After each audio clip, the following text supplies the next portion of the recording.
Alors, petite actu sur l'automobile propre concernant Mercedes qui publie le bilan écologique de son SUV électrique EQC. Alors, voyons un peu ce que ça donne.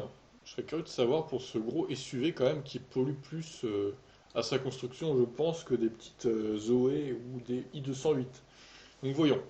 Mercedes s'efforce de développer sur son segment de marché des produits particulièrement compatibles avec les impératifs environnementaux.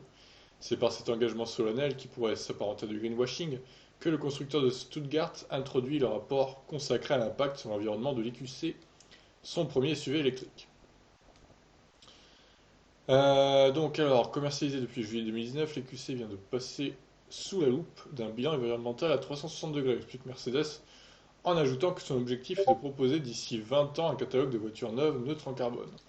Un tel bilan est établi en considérant les impacts du véhicule sur l'ensemble de son cycle de vie, depuis l'extraction des matières premières jusqu'au recyclage en passant par la fabrication des différents composants de la voiture, y compris la batterie, ainsi que son assemblage et son utilisation pendant toute sa durée de vie, au cours de laquelle elle parcourra 200 000 km selon l'estimation faite pour l'EQC. L'exercice a été vérifié et validé par le TÜV, le plus important organisme indépendant de certification en Allemagne, précise Mercedes. Dont Mercedes a des actions, non, je rigole. Alors, une partie importante du rapport est consacrée aux émissions de CO2 pendant ce cycle de vie.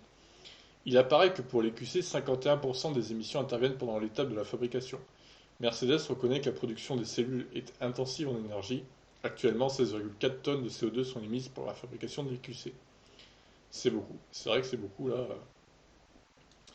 Pour réduire cet impact, le constructeur prévoit d'alimenter l'usine de Brême où est assemblée l'EQC et celle de Kamenz en Saxe où sont fabriquées les batteries par de l'électricité verte produite par les parcs éoliens au nord de l'Allemagne.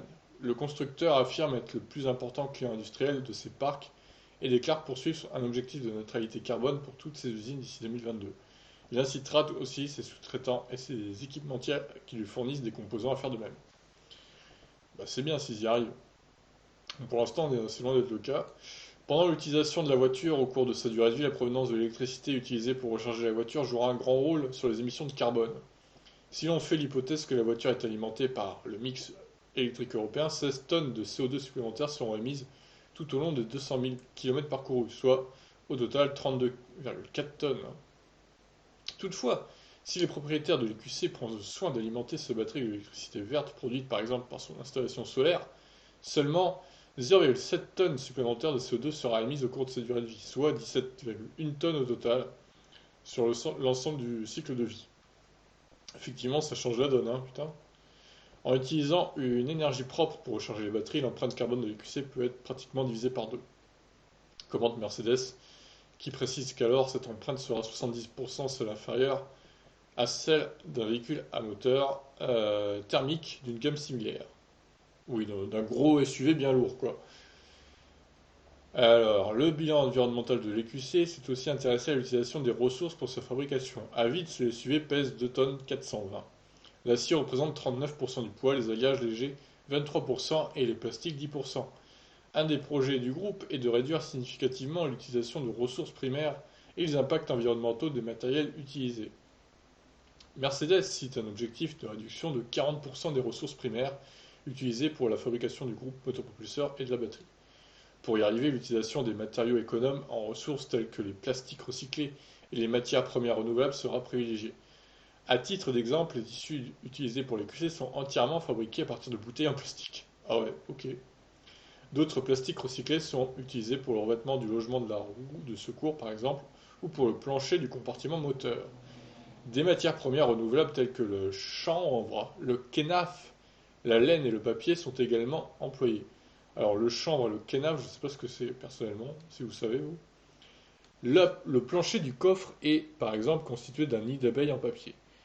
Mercedes explique que dans les QC, une centaine de composants, ainsi que de petites pièces telles que des boutons poussoirs, des écrous en plastique et des fixations de câbles d'un poids total de 55 kg, sont constitués de matériaux respectueux des ressources. Au final, le constructeur déclare que 85% des matériaux utilisés dans les QC sont recyclables et 95% sont réutilisables. Ah bah non, ils ont fait des efforts, hein. Alors, en ce qui concerne la batterie lithium-ion, Mercedes privilégie son utilisation en seconde vie dans des applications de stockage stationnaire d'électricité. Le groupe s'est impliqué dans plusieurs projets pilotes visant à expérimenter cette solution. Il participe aussi à des recherches visant à améliorer les technologies de recyclage des batteries et en particulier des métaux stratégiques qu'elles contiennent comme le lithium, le nickel ou le cobalt. Comme on le sait, plusieurs usines de recyclage des batteries sont déjà opérationnelles en Europe. Alors, un tableau, j'aurais dû mettre ça depuis le début en fait, parce que l'article était plutôt long. Bon, on peut pas. Comment ça se fait qu'on peut pas l'ouvrir cette image? C'est bizarre. Bon, tant pis, écoutez. On va l'ouvrir après l'avoir téléchargé. Alors, qu'est-ce que ça donne ce truc? Elle est pas de très bonne qualité, hein.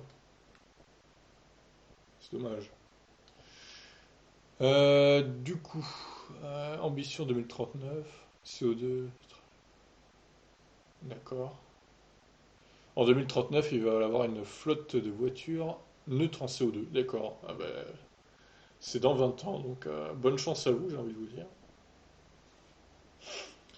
Ok, donc 32,4 tonnes de CO2 hein, si on utilise l'électricité européenne et 17,1 tonnes de CO2 au total si on utilise du coup l'électricité issue des panneaux solaires. Bon après les QC forcément c'est pas le meilleur exemple d'écologie, hein, c'est un peu comme l'Audi e-tron, c'est des gros SUV de plus de 2 tonnes, là, 2 tonnes 4, c'est tellement indécent, des grosses batteries. Évidemment, bon, voilà, c'est pas les plus écologiques des SUV électriques, hein, clairement. Rien que par rapport aux Coréennes, déjà, ça fait mal. Ça fait mal. Mais bon, voilà, après, ils ont quand même fait des efforts, je remarque, sur les trucs recyclables et tout, ce qui est bien. Et au moins, ils ont eu le mérite de faire une étude et de la publier, même si finalement, elle est pas trop en leur faveur, même si ça sera toujours mieux, au final, qu'une une voiture thermique équivalente, même une berline thermique, hein. Je pense que c'est quand même mieux, quoi. Donc voilà, bah, écoutez, bravo à Mercedes d'être aussi transparent, j'ai envie de dire. C'est pas tous les constructeurs qui font ça, donc bah, bon, un bon point pour eux, quoi. Bon allez, sur ce, je vous laisse réagir. Ciao.